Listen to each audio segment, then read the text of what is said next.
Dear student, today we are starting the chapter 3, understanding quadrilaterals. Quadrilaterals মানে হৈছে চতুৰ্ভুজ। Okay, আমি চতুৰ্ভুজৰ বিভিন্ন প্ৰকাৰবিলাকৰ বিষয়ে জানিম। তাৰ আগতে আমি পলিগনছৰ বিষয়ে জানো আহা। পলিগনছ মানে হৈছে বহুভুজ। Okay, যেনেকৈ ত্ৰিভুজ, আয়ত, বৰ্গ, ৰম্বাস এইবিলাক পাইছিল আগতে। সেইবিলাক পলিগনৰে ভাগ। ঠিক আছে, পলিগন মানে হৈছে বহুভুজ। চোৱা, ফাৰ্ষ্ট মই কিছুমান কাৰ্ভ আঁকিছোঁ, কিছুমান লাইন আঁকিছোঁ, লাইন আঁকি জইন কৰিছোঁ। অ'কে, জইন কৰোঁতে কিছুমান জ্যামিতি ফৰ্ম কৰিছে। অ'কে, এই জ্যামিতিবিলাক যিকেইটা আঁকিছোঁ মই এই তিনিটা হৈছে পলিগনছ। অ'কে, এইবিলাক পলিগনছ বুলি কোৱা হয়। কিন্তু আৰু তলত আকৌ তিনিটা আঁকিছোঁ মই, অকণমান উল্টা পুল্টাকৈ আঁকিছোঁ, এইটো ক্ৰছ কৰিছোঁ। অ'কে, আৰু এইটো কানেক্ট কৰাই নাই। ঠিক আছে, এইবিলাক কাৰ্ভে কেতিয়াও পলিগনছ নুবুজায়। ঠিক আছে, কিয় নুবুজায় চোৱা, ইয়াত তুমি এইটো জইন কৰিলা, এইখিনিলৈকে হোৱাহেঁতেন ই এটা ত্ৰিভুজ হ'ল হয়, ট্ৰেংগল হ'ল হয়, কিন্তু আকৌ তুমি এইখিনি বেছিকৈ জইন কৰি দিলা। ঠিক তেনেকৈ এইটো এটা ট্ৰিংগল, এইটো এটা ট্ৰিংগল, এইটো এটা ট্ৰিংগল, তিনিটা ট্ৰিংগল ছেপাৰেট হৈ গৈছে। গতিকে এইটো পলিগনছ নুবুজাব, আৰু এইটো কানেক্টেই হোৱা নাই। অ'কে, যিহেতু কানেক্ট হোৱা নাই সেইকাৰণে ই পলিগনছ নুবুজায়। চ' লিখিছোঁ আমি curves that are not polygons. Next, classification of polygons. পলিগনৰ ভাগ বা পলিগনবিলাক কি প্ৰকাৰৰ চাওঁ আহা। ঠিক আছে, বহুভুজৰ প্ৰকাৰ। চ' আমি আগতে পাই আহিছোঁ ত্ৰিভুজ, ৰম্বাস, আয়ত, এইবিলাক বিভিন্ন ধৰণৰ পলিগনছ হয় একচুৱেলি। অ'কে, প্ৰথমতে মই আঁকিছোঁ এটা ট্ৰিংগল, ত্ৰিভুজ আঁকিছোঁ। ত্ৰিভুজ মানে হৈছে তিনিটা বাহুৰে আগুৰা ক্ষেত্ৰকে ত্ৰিভুজ বোলে, আমি আগতে পঢ়ি আহিছোঁ। চ' ট্ৰিংগল, TRINGLE, ট্ৰিংগল, স্পেলিংটো ভালকৈ চাবা। ট্ৰিংগলত নাম্বাৰ অফ ছাইড থাকে তিনিটা বাহু থাকে। এটা বাহু, দুটা বাহু, তিনিটা বাহু। অ'কে, তিনিটা বাহু আৰু তিনিটা এংগল থাকে। এংগল মানে কোণ। তেনেকুৱা শ্বেপবিলাকক ত্ৰিভুজ বা ট্ৰিংগল বুলি কোৱা হয়। নেক্সট আহিল কোৱাড্ৰিলেটাৰেল, যিটো আমাৰ চেপ্টাৰৰ নাম। কোৱাড্ৰিলেটাৰেল মানে হৈছে চতুৰ্ভুজ, য'ত চাৰিটা বাহু বা চাৰিটা ছাইড থাকিব, সেই চতুৰ্ভুজ। আৰু সদায় মনত ৰাখিবা, চতুৰ্ভুজৰ ভিতৰৰ গোটেইকেইটা এংগলৰ চামটো, গোটেইকেইটা এংগলৰ যোগফল কিমান হয়? 360 হয়। পিছত মই দিম। নেক্সট আহিল পেণ্টাগন। পেণ্টাগন মানে হৈছে পঞ্চভুজ, পাঁচটা বাহু থাকিব লাগিব, পাঁচটা side, 1 side, 2 side, 3 side, 4 side, 5 side. Okay, পাঁচটা ছাইড আছে, গতিকে ই হৈছে পেণ্টাগন। চিমিলাৰলি হেক্সাগন আঁকিছোঁ, ষড়ভুজ অসমীয়াত হেক্সাগন। নাম্বাৰ অফ ছাইড ছটা ছাইড আছে, সেইকাৰণে ই হেক্সাগন। হেপ্টাগন আঁকিছোঁ, number of side 7। Similarly octagon, ননাগনত নাম্বাৰ অফ ছাইড 9টা থাকে, 9টা ছাইড আঁকিবা। আৰু ডেকাগনত নাম্বাৰ অফ ছাইড 10টা থাকে, 10টা ছাইডেৰে আগুৰা ক্ষেত্ৰক ডেকাগন বুলি কোৱা হয়। নেক্সট আমি ডিছকাছ কৰিম ডায়েগনেলছৰ বিষয়ে। ডায়েগনেলছ মানে হৈছে আছামিজ টাৰ্মটো হৈছে কৰ্ণ। অ'কে, কৰ্ণ। চ' মই PQRS এটা চতুৰ্ভুজ আঁকিছোঁ। চিম্পলি এইটো আয়তৰ নিচিনাই লাগিছে। চ' চতুৰ্ভুজ, কোৱাড্ৰিলেটাৰেলছ। অ'কে, তাত মই কি কৰিছোঁ? প্ৰতিটো প্ৰান্তবিন্দুক সংযোগ কৰিছোঁ। PR সংযোগ কৰিছোঁ, SQ সংযোগ কৰিছোঁ, কানেক্ট কৰিছোঁ। S আৰু Q ডট ডট দি কানেক্ট কৰিছোঁ, P আৰু R ডট ডট দি কানেক্ট কৰিছোঁ। Okay, so' PR and SQ, PR আৰু SQ কি হ'ব? PQRS যোনটো আমি ৰেক্টেংগুল আঁকিছিলোঁ তাৰ ডায়েগনেলছ হ'ব। অ'কে, চ' ডায়েগনেলছবিলাকে তাৰ পইণ্টবিলাকক কানেক্ট কৰে, অপজিট পইণ্টবিলাকক কানেক্ট কৰি যোনটো লাইন ড্ৰ কৰা হৈছে সেইবিলাকে হৈছে ডায়েগনেলছ। অ'কে, ইয়াত ডায়েগনেলছ কোনকেইটা? PR আৰু SQ হ'ব। ঠিক তেনেকৈ LMNK, এইটো এটা চতুৰ্ভুজ। অ'কে, চতুৰ্ভুজ কিয় হ'ল? চতুৰ্ভুজ বা কোৱাড্ৰিলেটাৰেলছ কিয় হ'ল? ইয়াত চাৰিটা ছাইড আছে, ছাইড 1, ছাইড 2, ছাইড 3 আৰু ছাইড 4, চাৰিটা ছাইড আছে। ইয়াত মই কি কৰিছোঁ? ইয়াত এটাই কানেক্ট কৰিব পাৰোঁ, এই পইণ্টটোৱে অপজিট পইণ্টটোৱে কানেক্ট কৰিব পাৰোঁ। অ'কে, M আৰু K, আৰু সেইটো M আৰু K হ'ব এই কোৱাড্ৰিলেটাৰেলছটোৰ ডায়েগনেল বা কৰ্ণ। L আৰু K কানেক্ট কৰিব নোৱাৰোঁ। অ'কে, L আৰু Nক কানেক্ট কৰিব পাৰোঁ, দুডাল ডায়েগনেলছ ওলাই গ'ল। বাহিৰদিও আহিব পাৰে ডায়েগনেলছ, কোনো প্ৰব্লেম নাই, ডায়েগ্ৰামৰ বাহিৰদিও আহিব পাৰে। চ' L আৰু N বাহিৰদি আহিছে, চ' ইয়াক কানেক্ট কৰিলোঁ, আৰু M আৰু K এইটো কানেক্ট কৰিলোঁ। চ' দুডাল ডায়েগনেলছ পালোঁ, MK আৰু LN। আমাৰ নেক্সট টপিকটো আছে কনভেক্স আৰু কনকেভ পলিগনছ। কনভেক্স মানে হৈছে উত্তল, উত্তল মানে এফালৰ পৰা যদি চোৱা তুমি এফালৰ পৰা চোৱা এই বস্তুটো উত্তল এফালে বাহিৰলৈ ওলাই আছে গতিকে এফালৰ পৰা চালে উত্তল আকৌ উত্তল বা কনভেক্স আকৌ এই বস্তুটো এফালৰ পৰা চালে ভিতৰলৈ সোমাই গৈছে তেন্তে কি হৈছে অবতল বা কনকেভ ওকে এটো এফালৰ পৰা চাইছা সো এটো কনভেক্স আৰু এটো এফালৰ পৰা চাইছা সো এটো কনকেভ ঠিক আছে এতিয়া সো আমি কনকেভ আৰু কনভেক্স পলিগনছৰ বিষয়ে চাওঁ আহা সো মই এফালে ৰাইট সাইড লেফট সাইডে যিকিটা কিছো হেকিটা হৈছে কনভেক্স পলিগন আৰু ৰাইট সাইডে কাকিটা হৈছে কনকেভ পলিগন সোৱা কনভেক্সত সো বাহিৰৰ পৰা আমি চাম সব সাইড বিলাক বাহিৰলৈ ওলাইছে ওকে কোনো ভিতৰলৈ সোমোৱা নাই সব বাহিৰলৈ ওলাইছে ওকে কিন্তু কনভেক্স একিটা গুটেকিটা আৰু কনকেভত কি হৈছে সোৱা এটো ভিতৰলৈ সোমাইছে এই এংগলটো ভিতৰলৈ সোমাইছে ঠিক তেনেকে এই এংগলটো ভিতৰলৈ সোমাইছে এটো ডায়াগ্ৰামত এই এংগলটো ভিতৰলৈ সোমাইছে ইয়াত এই এংগলটো ভিতৰলৈ সোমাইছে যিকোনো এটা এংগল ভিতৰলৈ সোমালে হি কনকেভ হৈ যাব ইমিডিয়েটলি তাক কনকেভ হিচাপে ট্ৰিট কৰিবা ওকে আৰু কনভেক্সত কোনো এটা এংগলে ভিতৰলৈ নোসোমায় সব এংগল বাহিৰলৈ ওলোৱা এংগল বিলাক ৰেগুলাৰ আৰু ইৰেগুলাৰ পলিগনছ মনত ৰাখিবা যি বিলাক ৰেগুলাৰ পলিগনছ হ'ব তাৰ এংগল বিলাকো সমান হ'ব আৰু প্ৰতিটো সাইড সমান হ'ব হেবিলাক পলিগন ৰেগুলাৰ পলিগন হ'ব আৰু যদি যিকোনো এটা এংগল বা যিকোনো এটা সাইড সমান নহয় আনইকুয়াল থাকে তেন্তে হলে কি ইৰেগুলাৰ পলিগনছ হৈ যাব এতিয়া চোৱা এই ট্ৰায়াঙ্গলটোত কি হৈছে এভৰি সাইড সমান বুলি ধৰিছো প্ৰতিটো সাইডে সমান ই যদি 6 সেমি u6 আৰু প্ৰতিটো এংগলে সমান ই 60 হলে সৰি ই 60 হলে ই60 হলে u60 হ'ব ঠিক আছে সো প্ৰতিটো সাইড সমান আৰু প্ৰতিটো এংগল সমান তেতিয়া লগালগ কি হ'ব ৰেগুলাৰ ট্ৰায়াঙ্গল ওকে সিমিলাৰলি এই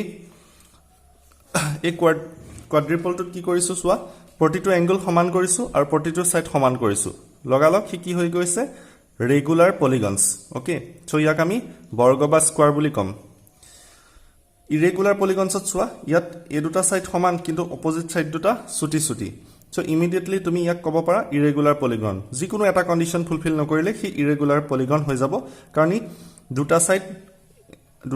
দুটা সাইডহে সমান কিন্তু ইটোৱে হিটো হতে সমান নহয় ওকে এংগল বিলাক কি হৈছে আমি নাজানো সো সাইডতে আমি গমে পাই গলো যে ই ইৰেগুলাৰ পলিগন নেক্সট ওয়া এংগল সাম প্ৰপাৰ্টি মানে এংগল বিলাক যোগ কৰিলে যোনটো প্ৰপাৰ্টি হয় ট্ৰায়াঙ্গলত মনত ৰাখিবা প্ৰতিটো ভিতৰ এংগলৰ যোনটো সাম হ'ব গুটে এংগল কিটা যোগ কৰিলে আমি 180 ডিগ্ৰী পাম আৰু ৰেক্টেঙ্গল বা এনি কোৱাড্ৰিপলত কি হ'ব গুটে এংগল কিটাৰ ভিতৰ এংগল কিটা এড কৰিলে আমি 360 পাম ঠিক আছে সো এটো উলিওৱা এটা ওয়ে আছে মই পিছত যেটা এক্সাৰসাইজ কৰাম তেতিয়া কৰাম সো এক্সাৰসাইজ 3.1 স্টাৰ্ট কৰিছো ফাৰ্স্ট কোৱেশ্চনটো কেটামান ডায়াগ্ৰাম দি কৈছে যে ক্লাসিফাই কৰিব দিছে কোনটো কি ডায়াগ্ৰামত পৰে ওকে সো কোনটো কি ডায়াগ্ৰামত পৰে এটো ক্লাসিফাই কৰিব দিছে কোৱেশ্চনটো চোৱা এগিটা ডায়াগ্ৰাম দিছে কোনটো সিম্পল কাৰ্ভ কোনটো simple close curve polygon convex polygon আৰু কনকেভ পলিগন এই ভাগকিটাত কোনটো পৰিছে হেতু তোমাক ডিটেক্ট কৰিব দিছে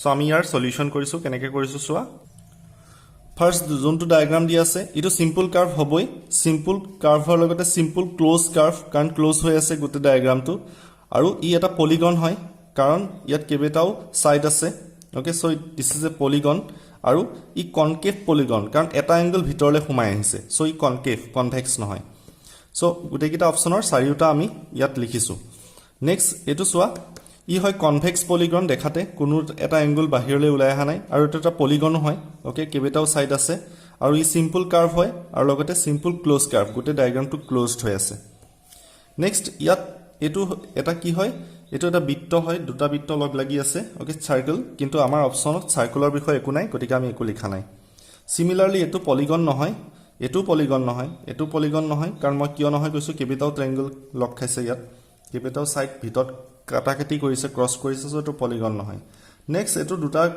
দুডাল কাৰ্ভ বেকা কৰি লগাই দিছে সো এটো সিম্পল কাৰ্ভই হ'ব ওকে সিম্পল কাৰ্ভ আৰু লগতে ক্লোজ হৈ আছে ডায়াগ্ৰামটো ক্লোজ তাৰ বাহিৰে এটা অপচনো নাহে ইয়াত নেক্সট 6 নাম্বাৰটো চোৱা এটো সিম্পল কাৰ্ভই হ'ব আগৰ নিচিনা আৰু সিম্পল ক্লোজ কাৰ্ভ হ'ব ওকে ক্লোজড হৈ আছে এটো কি হৈছে এটা close curve simple close curve আৰু সিম্পল কাৰ্ভ দুইটা অপচন আহিব ইয়াত তাৰ বাহিৰে বেলেগ অপচন নাহে আৰু ইয়াত একো নাহে কাৰণ দুটা সাৰ্কুলক কানেক্ট কৰিছে সো ই সিম্পল কাৰ্ভো নহয় সিম্পল ক্লোজ কাৰ্ভো নহয় অকল এটা থাকা হয় হল হয়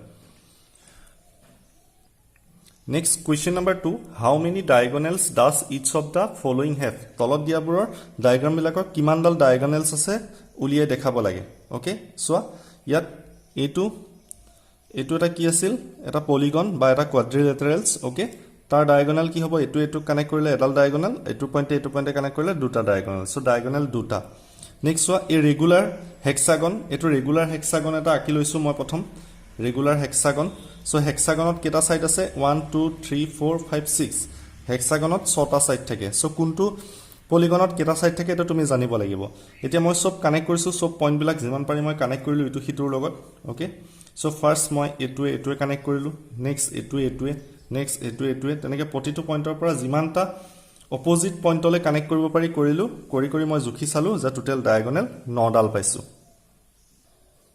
নেক্সট এ ট্ৰায়াঙ্গলত অপোজিট পইণ্ট নাথাকে সো অপোজিট পইণ্ট কানেক্ট কৰিব নোৱাৰা সো হেকাৰণে ইয়াত ট্ৰায়াঙ্গলত ডায়াগোনাল 0 থাকে তো একদম খুব কমন হয় মনত ৰাখিবা নেক্সট 4 নম্বৰত এটা টেবুল দিছে টেবুলখন প্ৰথমতে তুমি মনত ৰাখিব লাগিব উলিওৱাৰ এটা ওয়ে আছে মই শিকাই দিছো চোৱা সো কেটেমান ফিগাৰ দিয়া আছে ফাৰ্স্ট এটা ট্ৰায়াঙ্গল দিয়া আছে ওকে তাৰ পিছত কেটেমান পলিগন দিয়া আছে ওকে গুটেকিটাই পলিগন ফাৰ্স্ট তো ট্ৰায়াঙ্গল দিয়া আছে সেকেন্ড তো কোৱাড্ৰিলেটাৰেলছ দিয়া আছে ওকে এতিয়া সোয়া প্ৰথম ট্ৰায়াঙ্গলত তিনটা সাইড থাকে আৰু গুটে ভিতৰ এংগল গিটাৰ সামটো গুটে ভিতৰৰ কোন গিটাৰ যোগফল 180 ডিগ্ৰী হয় এটো সদায় মনত ৰাখিবা ট্ৰায়াঙ্গল নেক্সট সোয়া এটা পলিগন দিয়া আছে তাত নাম্বাৰ অফ সাইড আছে 4টা ওকে 4টা থাকিলে কেনেকে কিমান ভিতৰ এংগল বিলাকৰ যোগফল বা সাম অফ দা এংগল কেনেকে উলিয়াবা সোয়া ইয়াত 4 এংগল সাইড আছে 4 প্ৰথম 4 তো বহাবা তাৰ পৰা 2 এটা মাইনাস কৰিবা 4 - 2 ইয়াত যদি 6টা সাইড থাকিল হয় 6 - 2 সো 4টা সাইড আছে 4 - 2 হোল ব্ৰেকেট দিবা ব্ৰেকেট দি তাৰ লগত 180 ডিগ্ৰী মাল্টিপ্লাই কৰি দিবা তোমাৰ যোনটো आंसर হ'ব গুটৰ ভিতৰ এংগল গিটাৰ যোগফলও কিমানে হ'ব সো 4 - 2 কৰিলে 2 * 180 degree is equal two 360 degree so sum of the angle is 360 degree next এটো এই পলিগনটোত নাম্বাৰ অফ সাইড আছে 5টা 1 2 3 4 5 5টা সাইড আছে সো 5টা সাইড থাকিলে 5 ৰ পৰা 2 এটা মাইনাস কৰিবা আগৰ নিচিনা ব্ৰেকেট দিবা 5 - 2